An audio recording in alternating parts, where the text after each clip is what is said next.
Assalamualaikum warahmatullahi wabarakatuh. Salam sejahtera buat kita semua. Perkenankanlah saya Muhammad Taufik menyampaikan pembelajaran pendidikan Pancasila. Presiden Soekarno pernah mengatakan jangan sekali-kali meninggalkan sejarah. Perkataan ini dapat dimaknai bahwa sejarah mempunyai fungsi yang beragam bagi kehidupan. Apa yang disampaikan oleh seorang filsuf Yunani yang bernama Cicero, ia mengatakan historia vitae magistra, sejarah memberikan kearifan. Bahkan pengertian yang lebih umum, sejarah merupakan guru kehidupan. Arus sejarah memperlihatkan dengan nyata bahwa semua bangsa memerlukan suatu konsepsi dan cita-cita. Jika tidak memilikinya, atau jika konsepsi dan cita-cita itu menjadi kabur dan usang, maka bangsa itu adalah dalam bahaya. Sehingga tema di dalam pembelajaran yang pertama ini adalah Pancasila dalam kajian sejarah bangsa Indonesia. Saudara-saudara mahasiswa dimanapun saudara berada, di era prakemerdekaan, kita mulai masa sebelum kebangkitan nasional.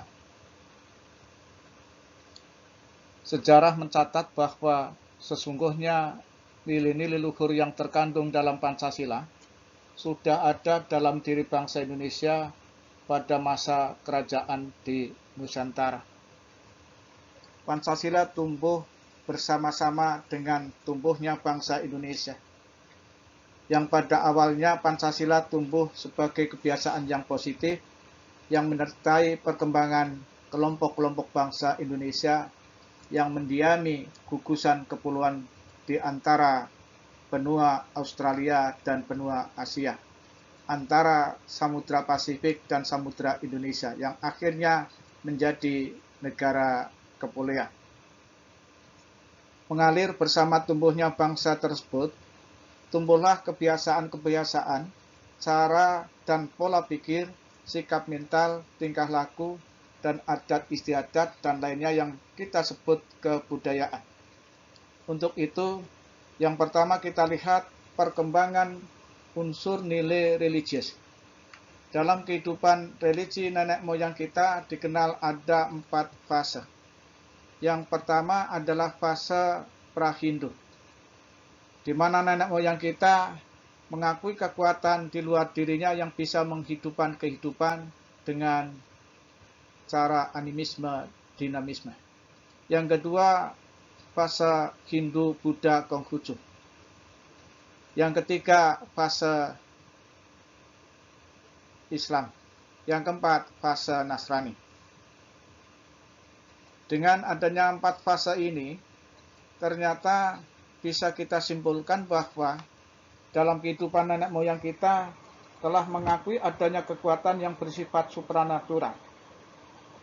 Ia mengakui Tuhan sebagai causa prima, sebagai sebab pertama, kalau kita pinjam istilah agama sebagai khalik, pencipta. Kemudian telah terbangun toleransi antar dan intar pemeluk agama di dalam kehidupan nenek moyang kita. Yang kedua, perkembangan unsur nilai kemanusiaan. Nenek moyang kita membangun kehidupan bersama antar bangsa didasarkan pada politik metrika satata dengan melakukan hubungan baik dengan bangsa lain melalui perdagangan, melalui agama, dan perkawinan dengan prinsip good neighbor policy. Ini dilakukan karena bangsa Indonesia mengakui sebagai makhluk sosial, maka bangsa Indonesia merasa dirinya sebagai bagian dari umat manusia yang diciptakan oleh Tuhan dengan kodrat yang sama. Oleh karena itu, dikembangkan sikap hormat, menghormati, dan kerjasama dengan bangsa lain. Yang ketiga, perkembangan unsur nilai persatuan. nenek moyang kita telah bisa membangun persatuan Nusantara pada zamannya Sriwijaya, Majapahit, dan Mataram. Namun dalam zaman Mataram ketika datangnya para pedagang dari Eropa, mereka membangun politik divide and emperor, akhirnya persatuan Nusantara atau nasional berubah menjadi persatuan daerah, tetapi memiliki esensi sama, yakni sama-sama menolak tentang kehadiran penjajahan di Nusantara. Kemudian unsur yang keempat adalah perkembangan nilai musyawarah. Bahwa dalam kehidupan bernegara, nenek moyang kita telah membiasakan dengan musyawarah di dalam rangka mencapai konsensus atau mufakat, baik musyawarah secara langsung maupun diwakili. Hal ini adanya berbagai lembaga musyawarah seperti Pahum Narendra dan Rakyat Katrini sebagai bentuk sistem musyawarah perwakilan, dan kemudian adanya PP sebagai bentuk musyawarah secara langsung antara raja dan rakyat. Yang kelima, perkembangan unsur nilai kesejahteraan. Bahwa nenek moyang kita ketika menginginkan kesejahteraan, kemakmuran, dan seterusnya, ia didasarkan dengan bekerja keras sesuai profesi peran tugas masing-masing selama tidak bertentangan dengan aturan kerajaan, aturan agama maupun sosial budaya yang ada. Bahkan kerajaan memberikan perlindungan terhadap profesi apapun. Jadi bangsa Indonesia di dalam mewujudkan kesejahteraan ini kuncinya terbiasa bekerja keras dengan menghargai karya orang lain dalam rangka mewujudkan kesejahteraan dalam kehidupan bersama. Saudara-saudara mahasiswa dimanapun saudara berada, selanjutnya kita masuki masa kebangkitan nasional sampai dengan kemerdekaan. Adanya pergeseran perjuangan yang dilakukan oleh bangsa Indonesia di dalam melawan penjajahan dari tradisional fisik ke daerahan ke cara modern dengan membangun sumber daya bangsa Indonesia yang dijajah menjadi manusia modern melalui berbagai organisasi sosial politik, keagamaan, pendidikan, dan seterusnya. Ini dipelopori oleh sebagian dari bangsawan yang menikmati pendidikan tinggi.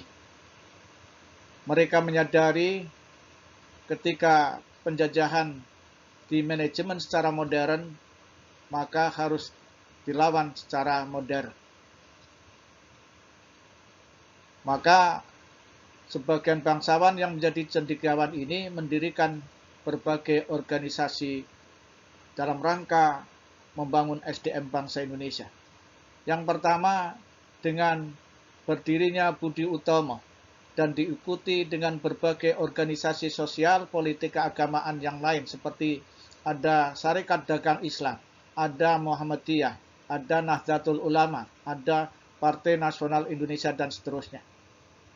Yang kemudian bermuara pada peristiwa terjadinya Sumpah Pemuda tahun 1928, yakni berbangsa satu, berbahasa satu, bertanah air satu, yakni Indonesia. Kemudian pada dekade 1930-an, ternyata Indonesia menuntut untuk diberi parlemen. Oleh pemerintah kolonial Belanda ini ditolak. Sehingga pada waktu menjelang tahun 1940, dengan kedatangan tentara Jepang ke Nusantara ini, bangsa Indonesia justru membantu tentara Jepang di dalam rangka melucuti tentara Belanda. Yang akhirnya dalam waktu yang relatif singkat, tentara Belanda menyerah kepada Jepang melalui Gubernur Jenderal selaku kepala pemerintahan kolonial Belanda di Indonesia kepada Gunsorekan atau komandan bala tentara Jepang untuk Indonesia. Dalam pendudukan tentara Jepang ini, dengan bekal yang dimiliki oleh bangsawan yang cendekiawan, ternyata penjajahan tidak begitu lama. Karena di dalam rangka menghadapi dengan cara-cara yang tidak tradisional lagi, tapi cara-cara modern, maka dalam pendudukan tentara Jepang ini pun akhirnya Jepang memberikan sebuah janji kemerdekaan yang kemudian dibentuklah Badan Penyelidik Usaha Persiapan Kemerdekaan Indonesia. Saudara-saudara mahasiswa dimanapun saudara berada, selanjutnya bicara masa penyusunan dan perumusan Pancasila. BPUPKI yang telah dibentuk oleh Jepang melakukan sidang pertama dari tanggal 29 Mei sampai dengan 1 Juni 1945. Dalam sidang pertama ini ada beberapa usulan tentang dasar negara. Orang-orang yang mengusulkan dasar negara antara lain, yang pertama Muhammad Yamin. Ia mengusulkan yang dasar negara yang pertama peri kebangsaan, yang kedua peri kemanusiaan, yang ketiga peri ketuhanan, yang keempat peri kerakyatan, yang kelima kesejahteraan rakyat. Kemudian hari berikutnya Ki Bagus Hadikusumo mengusulkan dengan dasar Islam, dengan argumentasi karena di Nusantara ini mayoritas adalah beragama Islam. Kemudian selanjutnya hari berikutnya adalah Supomo. Supomo mengusulkan dasar negara yang pertama adalah persatuan, yang kedua kekeluargaan, yang ketiga keseimbangan lahir dan batin, yang keempat musyawarah, yang kelima keadilan rakyat. Sedangkan hari terakhir yakni tanggal 1 Juni 1945, Soekarno mengusulkan tentang dasar negara. Yang pertama adalah nasionalisme, yang kedua internasionalisme, yang ketiga mufakat atau demokrasi, yang keempat kesejahteraan sosial, yang kelima ketuhanan yang berkebudayaan. Dari beberapa usulan yang muncul dalam sidang pertama BPUPKI ini, maka selanjutnya dibentuklah panitia kecil yang dikenal dengan Panitia 9 yang diketuai oleh Soekarno mengadakan sidang dalam tanggal 22 Juni 1945. Dalam konsensus atau mufakat dari Panitia 9 ini terhadap berbagai konsep usulan tentang dasar negara itu, ia tuangkan di dalam Piagam Jakarta. Dan di dalamnya dasar negara yang dimaksud adalah yang pertama, ketuhanan dengan kewajiban menjalankan syariat Islam bagi pemeluk-meluknya. Yang kedua, kemanusiaan yang adil dan beradab. Yang ketiga, persatuan Indonesia. Yang keempat, kerakyatan yang dipimpin oleh hikmat kebijaksanaan dalam permusyawaratan perwakilan. Yang kelima, keadilan sosial bagi seluruh rakyat Indonesia. Selanjutnya, apa yang telah dirumuskan oleh Panitia 9 di dalam bentuk Piagam Jakarta ini dibahas kembali di dalam sidang BPUPKI yang kedua pada tanggal 10 sampai dengan 17 Juli 1945. Dan ternyata BPUPKI dalam sidang kedua ini menerima, menyetujui, dan mengesahkan Piagam Jakarta menjadi rancangan mukadimah hukum dasar. Berhubung rancangan mukadimah hukum dasar telah ada, maka selanjutnya dipikirkan tentang hukum dasarnya. Untuk membuat hukum dasar, dibentuklah panitia kecil, yakni Panitia Perancang Hukum Dasar yang diketuai oleh Soekarno dengan anggota 18 orang. Dilengkapi dengan Panitia Pembela Tanah Air yang diketuai oleh Abi Kusno Cokrosuyoso dengan anggota 22 orang. Dan dilengkapi pula dengan Panitia Ekonomi dan Keuangan yang diketuai oleh Muhammad Hatta dengan anggota 22 orang. Setelah tugas BPUPKI di dalam sidang yang kedua ini selesai semua, ternyata Jepang tidak merealisasikan janjinya untuk memerdekakan Indonesia. Bahkan Jepang membubarkan BPUPKI dan membentuk PPKI pada tanggal 9 Agustus 1945. Saudara-saudara mahasiswa dimanapun saudara berada, kita masuki ke era kemerdekaan. Kita awali dengan pengesahan Pancasila sebagai dasar negara. Sidang pertama PPKI tanggal 18 Agustus 1945 berhasil mengesahkan Undang-Undang Dasar Negara Republik Indonesia beserta pembukaan Undang-Undang Dasar Negara Republik Indonesia dengan cara Piagam Jakarta yang telah diterima sebagai rancangan mukadimah hukum dasar oleh BPUPKI pada tanggal 14 Juli 1945 dengan beberapa perubahan disahkan sebagai pembukaan Undang-Undang Dasar Negara Republik Indonesia. Perubahan yang dimaksud adalah kalimat Piagam Jakarta diganti dengan pembukaan Undang-Undang Dasar 1945. Kata mukadimah diganti dengan pembukaan Undang-Undang Dasar. Dalam suatu hukum dasar negara Indonesia diganti dengan dalam suatu Undang-Undang Dasar Negara. Dengan berdasarkan kepada ketuhanan dengan kewajiban menjalankan syariat Islam bagi pemeluk-pemeluknya diganti dengan berdasar kepada ketuhanan yang Maha Esa. Menurut dasar kemanusiaan yang adil dan beradab diganti dengan kemanusiaan yang adil dan beradab.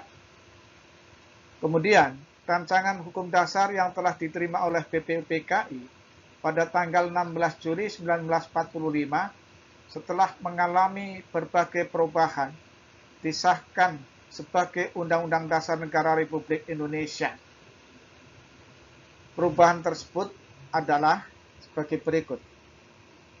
Kalimat rancangan hukum dasar diganti dengan Undang-Undang Dasar 1945. Istilah hukum dasar diganti menjadi Undang-Undang Dasar. 2 orang wakil presiden diganti dengan seorang wakil presiden. Presiden harus seorang Indonesia asli yang beragama Islam diganti dengan presiden orang Indonesia asli. Kemudian kata selama pegang pimpinan perang dipegang oleh Jepang dengan persetujuan pemerintah Indonesia dihapuskan. Dengan disahkannya Undang-Undang Dasar 1945, di mana di bagian pembukaan Undang-Undang Dasar 45 tertuang adanya sila-sila Pancasila sebagai dasar negara, yakni yang pertama, ketuhanan yang Maha Esa. Yang kedua, kemanusiaan yang adil dan beradab. Yang ketiga, persatuan Indonesia. Yang keempat, kerakyatan yang dipimpin oleh hikmat kebijaksanaan dalam permusyawaratan perwakilan. Yang kelima, keadilan sosial bagi seluruh rakyat Indonesia. Setelah Pancasila disahkan menjadi dasar negara, maka pada awal kemerdekaan diarahkan ke Nation and Character Building. Pembangunan karakter bangsa ternyata mengalami berbagai tantangan baik secara eksternal maupun internal. Secara eksternal, yakni dengan datangnya tentara Inggris dan Belanda yang akan menguasai kembali Indonesia, akhirnya terjadi perang kemerdekaan. Secara internal, adanya berbagai pemberontakan baik yang dilakukan oleh PKI Madiun, kemudian DI, TII, dan Permesta. Selanjutnya adanya pergantian hukum dasar dari Undang-Undang Dasar 1945 diganti dengan Konstitusi RIS, kemudian diganti lagi dengan Undang-Undang Sementara tahun 1950. Dengan Undang-Undang Sementara tahun 1950 ada amanat untuk melaksanakan pemilu.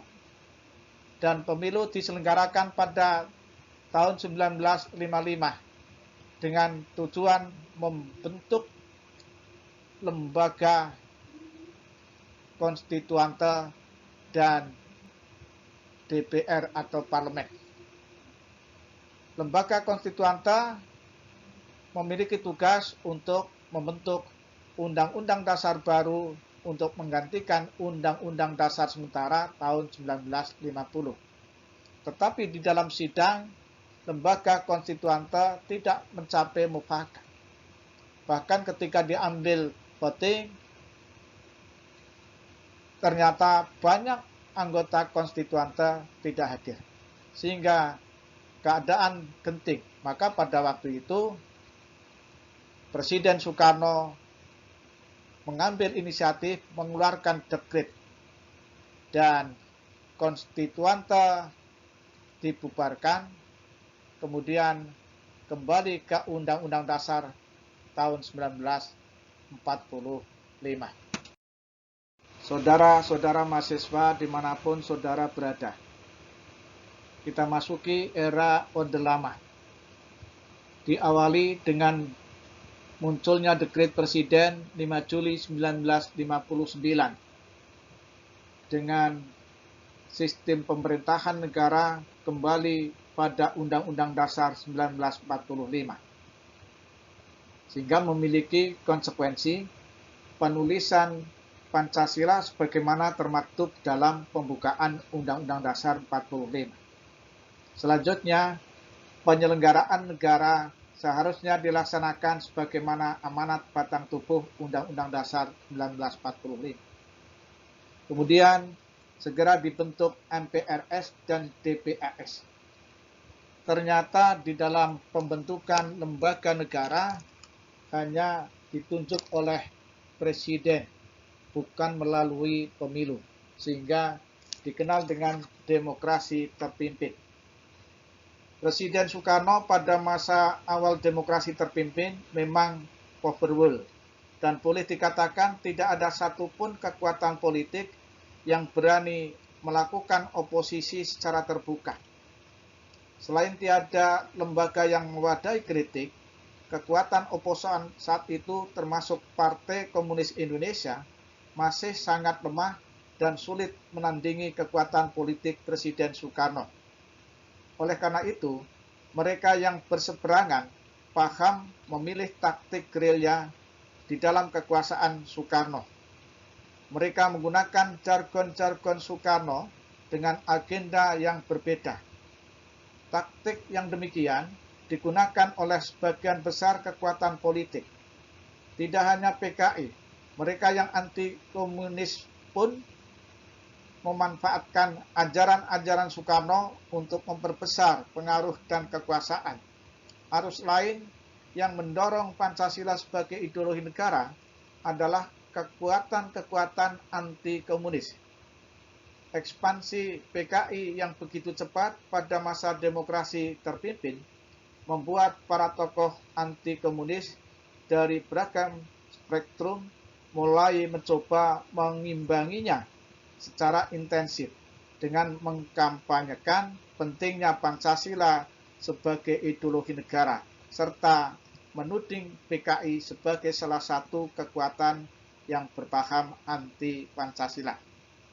Dengan demikian, dapat dikatakan bahwa pada saat berlakunya sistem pemerintahan dengan demokrasi terpimpin, ada dua kekuatan politik besar yang berseberangan, yakni kekuatan politik yang mendudukkan Pancasila sebagai ideologi negara dan kekuatan politik anti-Pancasila yang ingin menjadikan komunis sebagai ideologi negara di Indonesia.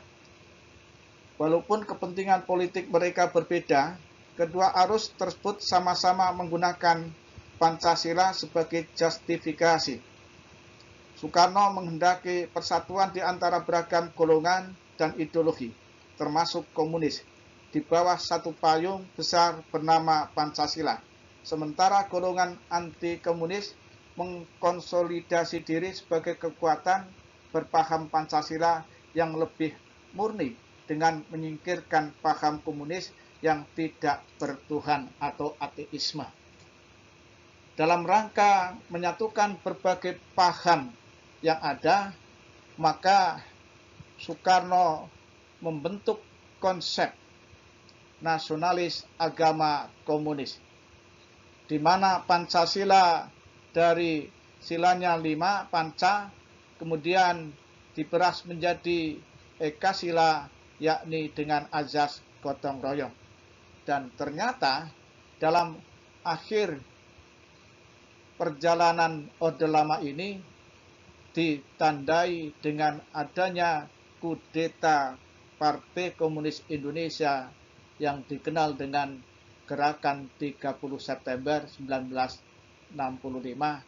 yang banyak mengorbankan jenderal Angkatan Darat yang anti komunis. Saudara-saudara mahasiswa dimanapun saudara berada, sekian pembelajaran Pancasila kali ini, dan saya ucapkan terima kasih. Sampai berjumpa kembali di lain kesempatan.